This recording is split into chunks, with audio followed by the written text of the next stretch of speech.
Olá, gente, tudo bem com vocês? Eu espero que sim. Estou vindo aqui mais uma vez no canal Só Psicanálise, para dar continuidade à temática que eu venho abordando na playlist referente à psicanálise contemporânea. Atualmente, nesta playlist, eu venho falando da transexualidade, eu venho falando da clínica da transexualidade, e no vídeo anterior eu vinha falando sobre o ser humano trans fixado aí em uma posição esquizoparanoide, Pois bem, eu gostaria de fazer uma ressalva quanto à elucidação anterior, quanto a essa questão do ser humano trans fixado em uma posição esquizoparanoide. Gente, isso não é um feito só que acontece única e exclusivamente com seres humanos trans. Tem seres humanos que não são trans, que dependendo aí das suas experienciações, dependendo da condição do seu ego, na fase adulta, pode aí estar fixado em uma posição esquizoparanoide, tá? Isso não é um atributo exclusivo de um ser humano que é transexual, entende? Mas acontece, e muito, tratando-se dos seres humanos transexuais, esse tipo de feito, certo? Também queria dizer que não são todos. Tem seres humanos aí transexuais que a condição do seu ego favorece, vamos dizer que uma vivência mais saudável, vamos dizer assim, e não uma vivência acometida pelo sucateamento de um ego desintegrado, entende? Mas a gente vai aprofundando para que cada vez mais vocês possam ter esta compreensão clarificada. Bom, antes de tudo, digo para vocês que este vídeo é uma extensão dos demais vídeos, Se você não assistiu os demais vídeos, você ficará com uma compreensão defasada quanto a este vídeo aqui. Gostaria de salientar também que este vídeo ele vale um certificado de hora complementar mediante o pagamento de uma taxa, tá? Mas aí essa questão eu vou deixar para falar com vocês no final do vídeo, tá bom? Pois bem, comecei no vídeo anterior falando sobre a fixação na questão da posição esquizoparanoide e falei para vocês que iria aprofundar nessa temática, que iria aprofundar na questão da posição esquizoparanoide, teoria construída e sedimentada na psicanálise por Melanie Klein, Mas antes de falar da posição esquizoparanoide, é muito importante trazer uma elucidação referente ao ego, Visto que eu vejo que muitas vezes há uma confusão quanto à questão do ego. Pois bem, a Melanie Klein ela vai dizer que, a princípio, o nosso funcionamento mental é desintegrado. E o nosso funcionamento mental depende muito da condição do nosso ego. Depende muito do estado em que o nosso ego está. E aí falar de condição, falar de estado, trago para vocês também mais uma consideração. Quando eu falo de um ser humano, nesse caso aqui em específico, um ser humano trans, que está aí fixado em uma posição esquizoparanoide, eu não falo de algo que é definitivo. Por meio de um trabalho analítico, ele pode sair desta posição. Ele pode aí deslocar desta posição que, porventura, ele está fixado. Vejam bem, no caso anterior, a questão da Paloma, nome fictício, de um estudo de caso fictício, promovido através dos meus atendimentos clínicos mesmo. Ela está ali, visivelmente, em uma posição esquizoparanoide. Mas ela, veja que ela transita. A posição esquizoparanoide, eu ainda vou aprofundar mais ainda neste caso fictício para que vocês possam entender quando eu começar a falar da posição esquizoparanoide. Não é algo ali que é definitivo, que é estático. Ela transita muito, porque ao mesmo tempo em que ela está fixada em uma posição esquizoparanoide, ela transita para uma racionalização, como eu falei lá, bem significativa, inclusive. Ela fantasia, né? Mas ao mesmo tempo ela demanda de uma racionalização sobre a fantasia dela, né? Pois bem, Melanie Klein, ela vai dizer que a princípio o nosso funcionamento mental é desintegrado, né? E aí o que é que acontece? Dependendo da qualidade das nossas vivências, dependendo da qualidade das relações estabelecidas e construídas ao longo dos anos, há uma predominância para a integração. A gente vai cada vez mais munindo-se de uma inteireza. Essa inteireza, ela está muito relacionada à questão do ego mesmo. Quando eu falo de um funcionamento mental integrado ou desintegrado, eu falo do ego. Eu falo da influência que o ego exerce sobre este funcionamento mental, sabe? Então, o que é que acontece? Chegando aí numa fase adulta, há uma predominância para uma integração, para uma inteireza, né? Mas o que é que acontece? Isso não é um processo regular, sabe?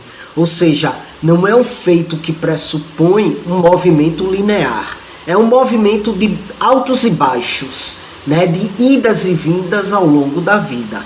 A gente não vai estar bem o tempo todo, inclusive com a gente mesmo, né? Lacan já dizia que o ser humano é o ser da falta. O sujeito é o ser da falta. Heidegger, fenomenologicamente, também vai dizer isso. O ser humano não chega, não alcança uma plenitude para chegar e dizer assim, cara, eu tô pleno, tô bem, não tenho mais problemas, não tenho frustrações, não tenho angústias, não tenho sofrimentos. Isso é impossível, seja o ser humano transexual, seja o ser humano que não é transexual, o ser humano que é cisgênero, né? Ou seja, o movimento da vida, ele é abarcado sim por estas idas e vindas, né? Então, Klein vai dizer que o estado de integração e de desintegração não são pontos de chegadas, né? E com garantia de permanência. Tipo, tô aqui na minha fase adulta, tô me sentindo extremamente em pedaços, né? Eu escuto muito isso, sabe? Na minha atuação clínica. Estou com o coração partido. Estou com o coração em pedaços, né? Isto é um simbólico que me remete a esta desintegração do ego. Mas esta desintegração não é ponto de chegada, não é algo permanente. Na medida que o ser humano vai se trabalhando ali, vai trabalhando suas frustrações, vai trabalhando suas angústias e, acima de tudo, cada vez mais se conhecendo, né? Ele sai desse estado de desintegração, né, para uma inteireza. E quando eu falo de inteireza, não falo de plenitude, né? Eu falo de um estado em que ele vai estar em homeostase, em harmonia com ele mesmo, né? Porém, digo e repito, ao chegar nessa harmonia, isso aí também não é um ponto de chegada, não é um ponto de permanência. Por quê? Porque, como eu falei, o ser humano não chega em uma plenitude. Não chega a um ponto da vida em que ele vai dizer assim, acabou meus problemas, estou totalmente realizado, não preciso de mais nada nessa vida, sabe? É impossível. Entende? Isto é algo que está no campo da impossibilidade. A gente sempre vai ter com que se angustiar. A gente sempre vai ter pelo que sofrer. A gente sempre vai ter uma falta que vai nos levar ao desejo de algo, entende? Então, assim, digo e repito, estado de integração e de desintegração não são pontos de chegadas e com garantia de permanência. São idas e vindas. Mesmo aquele sujeito que está aí assentado em uma estrutura psicótica, né? Quando ele parte aí, vamos supor, para uma esquizofrenia, sabe? Isso aí não é um estado permanente. Por meio do tratamento, por meio da análise, né? Por meio de todo o tratamento multidisciplinar, ele pode chegar a um estado de estabilidade, né? Quanto aos surtos, né? Quanto às afecções mentais promovidas pela esquizofrenia, entende? Então, assim, tratando-se do aparelho psíquico, tratando-se da mente, nada há de ser um ponto de chegada ou um ponto nada há de ser um ponto de chegada ou um ponto de permanência, né? São altos e baixos, tratando-se da vida mental, tratando-se do aparelho psíquico, entende? Aí veja bem, na medida que amadurecemos, temos condições de elaborar conteúdos, né? Conteúdos que acometem o ego, né? A fim de que de fato predomine um funcionamento mais integrado mesmo, sabe? Ou seja, a nossa capacidade de amar, a nossa capacidade de se relacionar, a nossa capacidade de viver de forma criativa, né? Tudo isso será determinante para a integração do ego, entende? Eu atendo uma paciente em que ela chegou para mim com um ego assim bem ferido, bem desintegrado, sabe? Chegou bastante sofrida e já vai fazer em torno de uns 2 anos que ela vem em acompanhamento comigo, e na medida que ela foi se trabalhando no processo analítico, ela alcançou de uma certa forma, uma forma de viver de modo muito criativo. Ela escreve livros, né? Ela faz artes, né? Ela elabora artes de acordo com aquilo que ela está sentindo no dado momento, e isso de uma certa forma traz uma racionalização, traz uma integração ao seu ego. Porém, não é algo permanente. Obviamente que ela tem as angústias dela. Muitas vezes ela chega na sessão bastante angustiada com alguma coisa, né?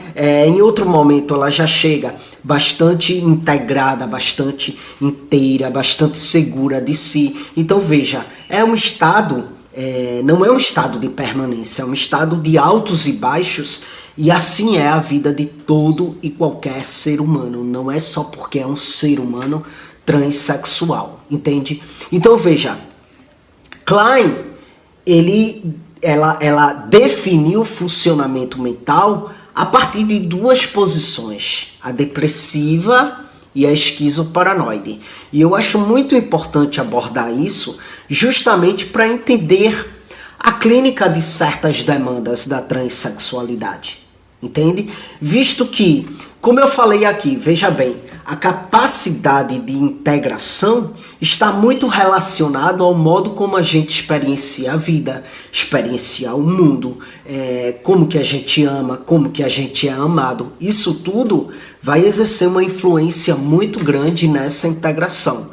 Então, o que é que acontece? Os seres humanos trans, em sua maioria, muitas vezes têm esta vivência bastante acometida por percalços. É a família que não aceita, é a sociedade que não aceita, é a rejeição, são muitos preconceitos vivenciados, e sobretudo quando este ser humano ele já tem ali desde a infância os trejeitos e assim, e todo o movimento, né, tanto homossexual quanto transexual, e aí os pais, a sociedade, a escola, ao perceber isso na infância, tenta condicionar esse ser humano aí contra isso. Então tudo isso favorece uma ferida muito grande no ego, sabe? Uma ferida inclusive narcísica.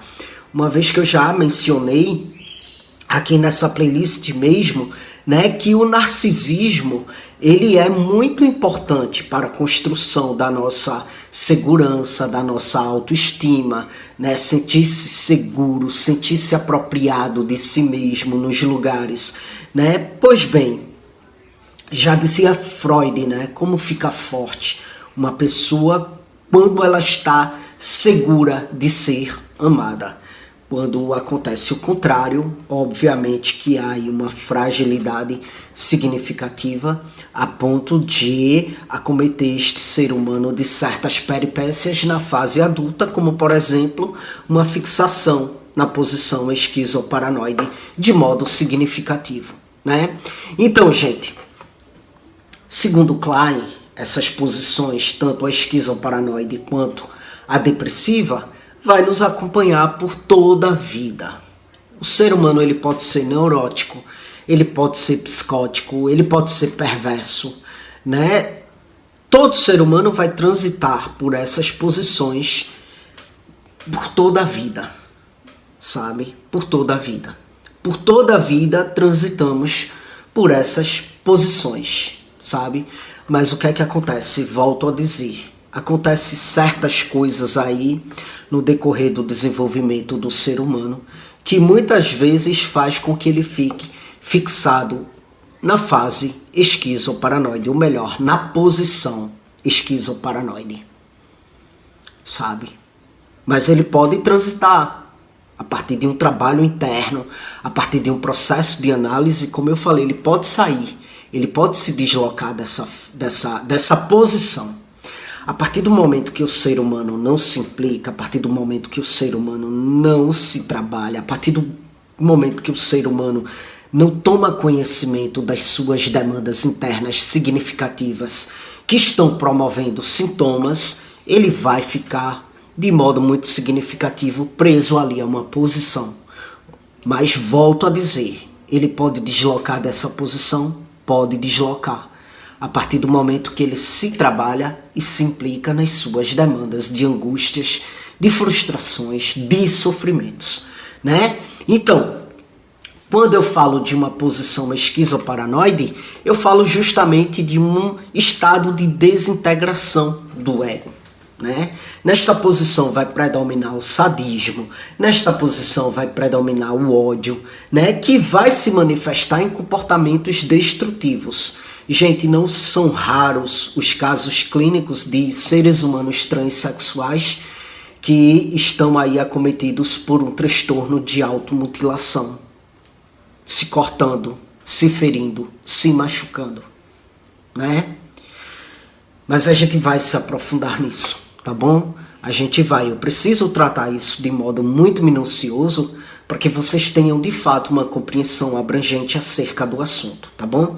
Então, a posição depressiva vai corresponder a um estado mais integrado mesmo. Vai corresponder a uma emoção predominantemente de gratidão mesmo, de amor, né? Que aí vai se manifestar em um comportamento de cuidado, em um comportamento de construção, um comportamento construtivo, tá?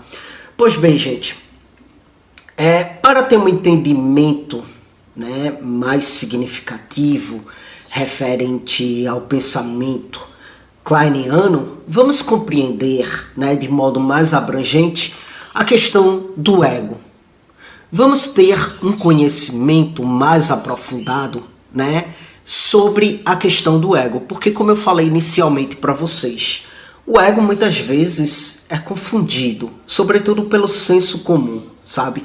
Eu escuto muitos discursos religiosos, inclusive, falando que o ego é um vilão.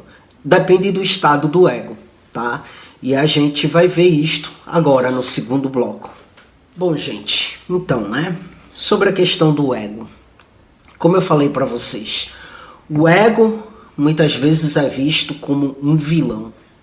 Muitas vezes a sua teoria é muito mal interpretada, né? A sua formação é muito mal interpretada. Muitas vezes eu vejo mesmo um discurso de que o ego precisa ser eliminado a todo custo, justamente porque é um vilão. O ego ele é visto como sinônimo de presunção, como sinônimo de prepotência, como sinônimo de vaidade, né? Mas não é bem assim. Como eu falei, tudo depende do estado em que ele se encontra. O ego é o núcleo da nossa personalidade e, portanto, é de fundamental importância, sabe? O ego é o eu, entende? O ego é o eu. Como eliminar o eu? Se você elimina o eu, você fica com o quê? Com o outro. Você vai viver a vida do outro. Você vai viver, por exemplo, para os preceitos religiosos. Gente, tem muita gente na religião, né, que é transexual, que é homossexual, que está em sofrimento profundo, justamente porque teve seu ego bem deteriorado, né? E aí é o simbólico para esta eliminação.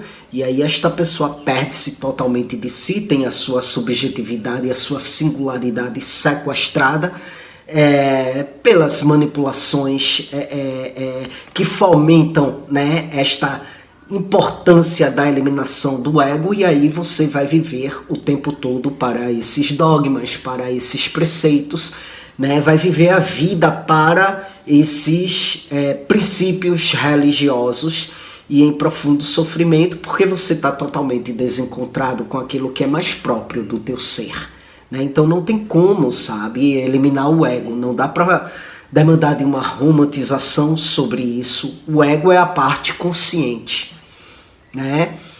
Mas quanto ao fato de ser a parte consciente, eu preciso fazer uma consideração bem importante aqui para vocês.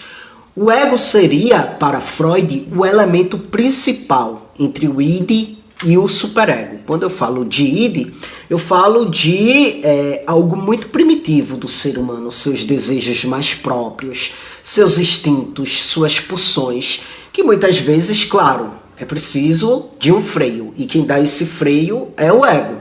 Porque se a gente vai viver só, única e exclusivamente abarcado pelo id, a gente vai ser porra louca, sabe? E vai fazer um monte de besteira pelo mundo afora, entende? Então, o ego é que coloca um freio nisso. Opa, calma aí, vamos lá. Vamos refletir isso aí, racionalizar isso aí para ter um movimento mais assertivo para não se prejudicar, né? O superego é aquilo que é muito engessado, sobretudo pelas demandas externas, as leis, os padrões, dogmas religiosos, né? E, enfim, mas a gente também precisa do superego, né? Porque sem o superego, obviamente que a gente ia estar vivendo aí só pro id, como eu falei, seríamos porra louca. É o ego que vai estar entre esses dois, entre o id e o superego, sabe? Não, olha, escuta agora um pouquinho o superego. Não dá pra tu enfiar o pé na jaca aí, né? Porque tu vai se prejudicar de modo muito significativo. Então calma, bora aí pelo caminho aqui do superego. Muitas vezes ele vai dizer assim, não, olha, isso não é preciso, o superego tá exagerando.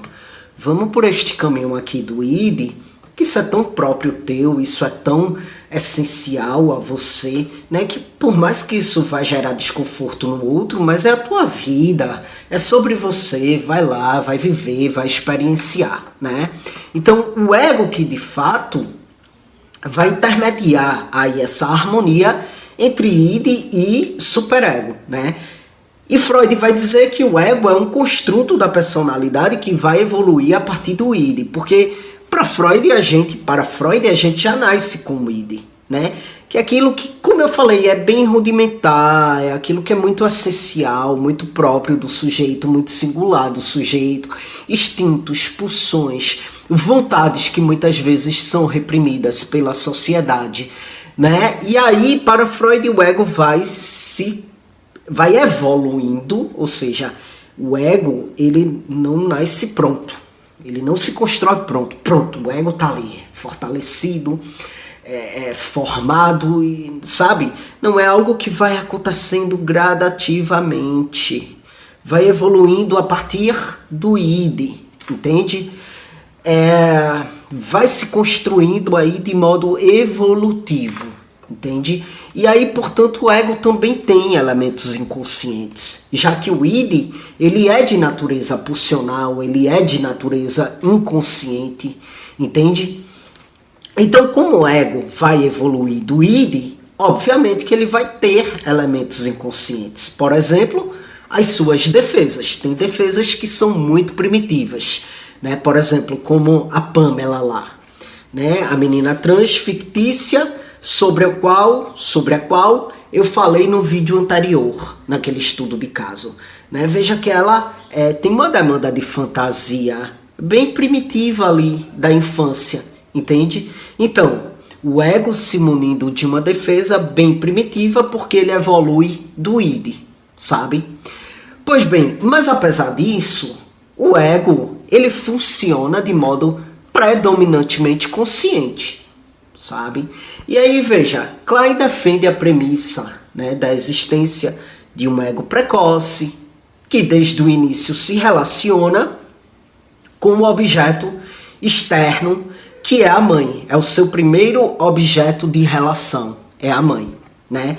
E aí o que é que acontece? Para Klein, desde os primórdios da vida, o psiquismo ele já se encontra em atividade. Não é algo ali em estado vegetativo porque é um bebezinho, né? Porque não fala, porque não anda, entende?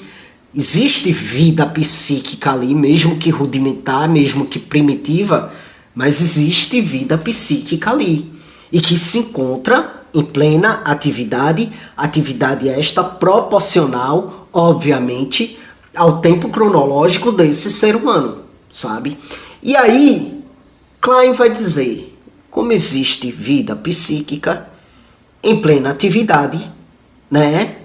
Essa atividade, ela é possível através de mecanismos. E estes mecanismos há de ser o de projeção e de introjeção, tá? O que a gente vai ver, o que a gente vai se aprofundar ao longo dos vídeos para compreender a posição esquizoparanoide e, consequentemente, a fixação, né, na posição esquizoparanoide. Então, veja, o ego, ele é o responsável por interpretar a realidade. Ele é o responsável por intermediar a relação do ser humano com o meio externo. Ele é responsável por mediar o id e o superego, né? Como eu falei para vocês. O ego alimenta os nossos pensamentos. O ego alimenta as nossas emoções. O ego está diretamente relacionado às convicções próprias. É uma voz interna que indica se estamos confiantes ou não. Indica se temos autoestima significativa ou não. O ego incorpora a maioria das nossas experienciações. E é por isso que ele é responsável pela formação das crenças sobre o si mesmo. Ele é o responsável pela formação das ideias. Ele é o responsável pelas tomadas de decisões, sabe? E aí há uma confusão muito grande, inclusive, sobre a questão do ego integrado e o ego inflado, tá? Que vai influenciar no funcionamento mental. Vejam bem, o ego integrado, abarcado por uma inteireza, ele traz saúde mental. Ele traz um funcionamento da mente saudável. Ele traz um conhecimento assertivo sobre o si mesmo. O ego inflado faz referência a um ego inflamado por sua desintegração, por sua ferida aberta, né? Quando a gente tem uma ferida na pele, a pele se desintegra, né? Fica aberta. E aí você tem que cuidar direitinho da ferida para fechar, para se integrar, para que a pele venha integrar-se. É o ego, sabe? O ego inflado faz referência ao ego inflamado. E aí é esse que não presta. É esse que não presta, gente. É esse estado do ego que não presta, sabe? Mas o ego é extremamente essencial às nossas vivências, às nossas experienciações, entende? Então, o ego inflado faz referência ao ego inflamado por sua desintegração, por sua ferida aberta, né? Este ego inflamado por sua desintegração, por sua ferida aberta, pode levar o sujeito a dois possíveis caminhos: o caminho da arrogância ou o caminho da passividade acentuada. O caminho da arrogância vai levar o sujeito a acreditar que ele é melhor do que o outro, a ponto de ele se sentir no direito de humilhar o outro, entende? Não suporta ser contrariado, não suporta o diferente dele, sabe? Porque uma vez que este ego está desintegrado, ele está em pedaços, né? E o despedaçamento leva esse sujeito à necessidade de que todo o seu contexto externo esteja de acordo com a sua ideia, com o seu ideal, com o seu pensamento, com a sua visão de mundo.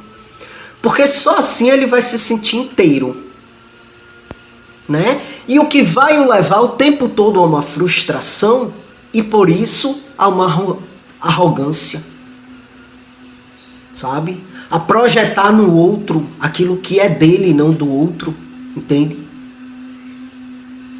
O tempo todo ele vai estar abarcado por uma frustração significativa, porque é impossível o mundo estar o tempo todo de acordo com as suas idealizações.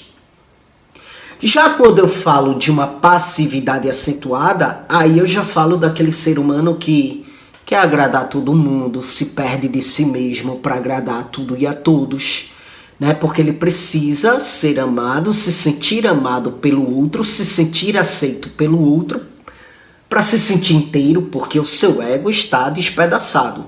Então, uma vez que o ego está despedaçado, ele sente a necessidade de que esse outro o aceite, o ame, né? E aí ele vai fazer de tudo para agradar este outro até se perder de si mesmo, para ser aceito, para ser amado e assim se sentir inteiro. Porque este outro passa a ser, vamos dizer que um ego complementar àquilo que está despedaçado no seu próprio ego. Entende?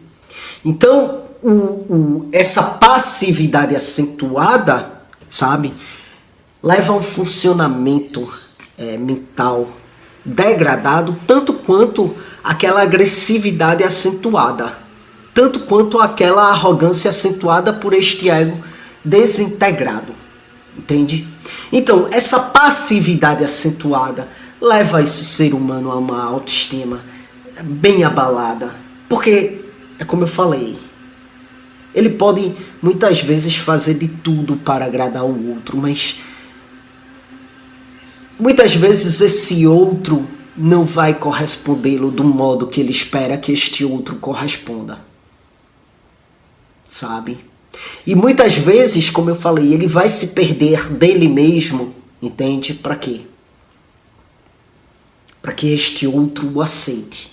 Então, um funcionamento mental bastante desintegrado aí, bastante sucateado, bastante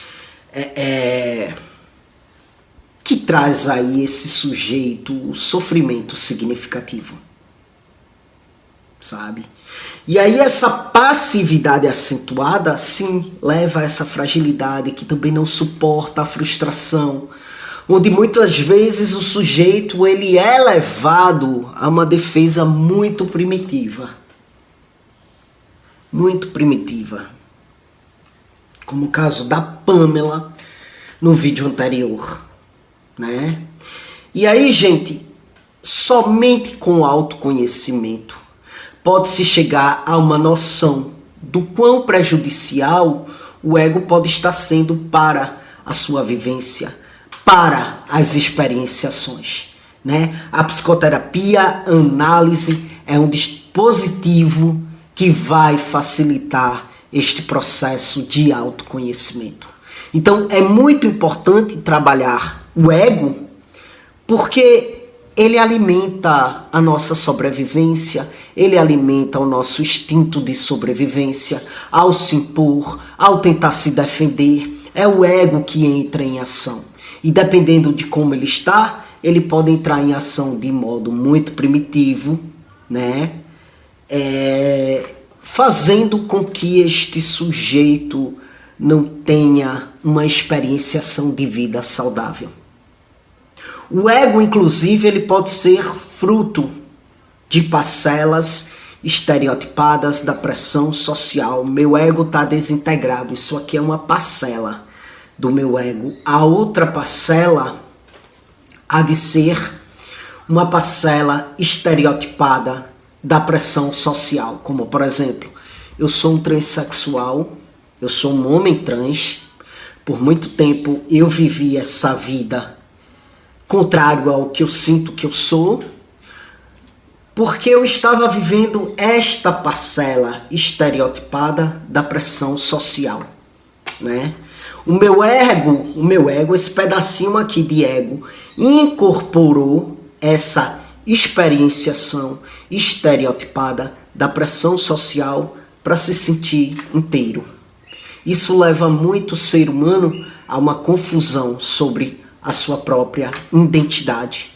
E para ilustrar isto de modo bem significativo, eu vou trazer no próximo vídeo um caso real para vocês não de transição, mas o contrário, para vocês verem que eu não estou aqui, sabe, pregando a ideologia de que quando o ser humano, por exemplo, sente que é trans, ele é trans e pronto, e acabou, sem ter o cuidado, né, de se conhecer, sem ter o cuidado, né, de realmente implicar-se nas demandas do seu ego.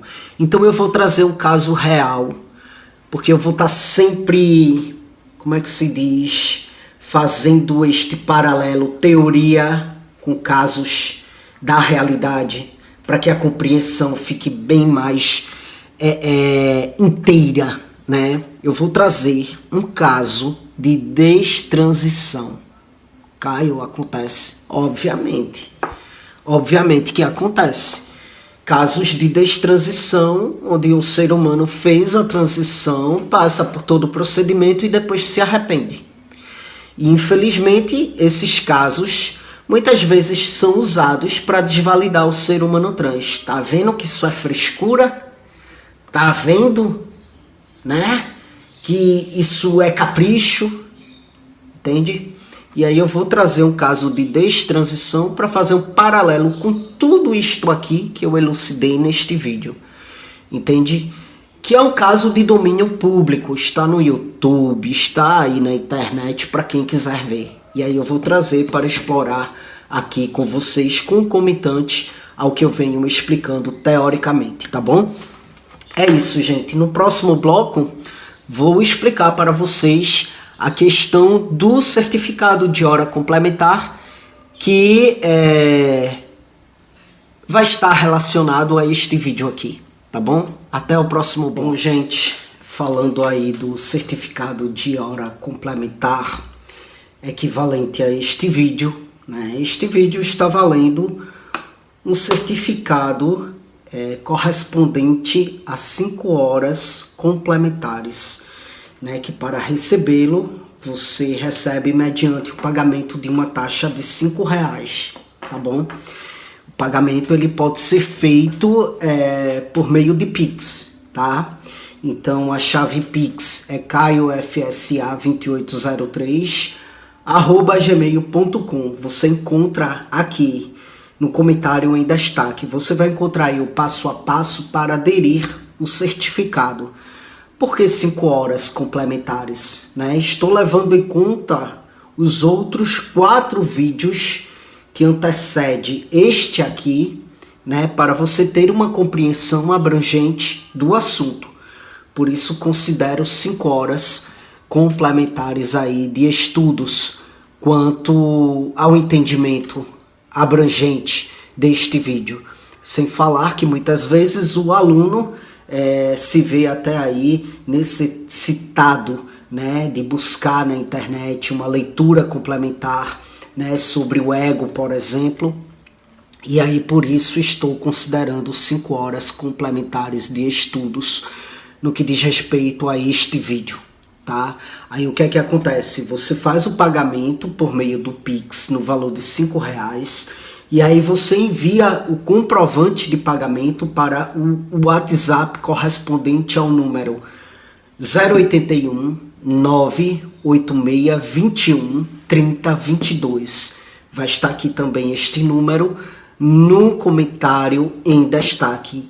Aí você envia o comprovante de pagamento junto com o seguinte título: o ego para a clínica da transexualidade, tá bom? Com o seu nome completo. Preciso do seu nome completo para a emissão do certificado de hora complementar.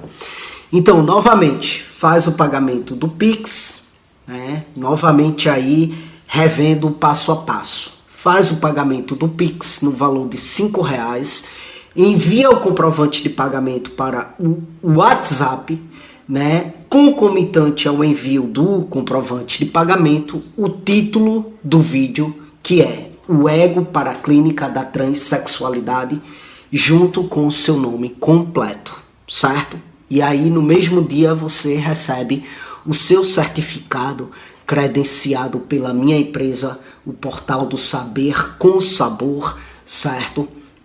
Totalmente validado pela Receita Federal, a minha empresa, tá com o CNPJ, tá bom? E aí o certificado vai com o meu carimbo, a minha assinatura, então totalmente validado, totalmente munido aí de uma autenticidade, tá certo? E é isso. Para além disso, vocês vão encontrar aí no comentário em destaque mais informações adicionais, como por exemplo, como fazer um processo de psicoterapia comigo, né? Você vai obter essas informações também através do WhatsApp, que vai se encontrar aí no comentário em destaque. E é isso. Dei uma olhadinha aí nas informações adicionais, tá?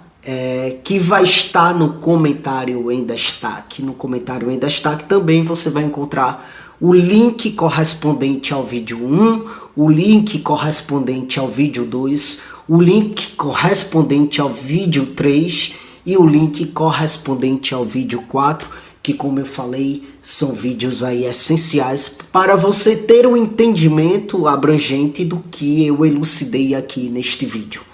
É isso, gente. Muito obrigado mais uma vez pela atenção de vocês e até as próximas gravações.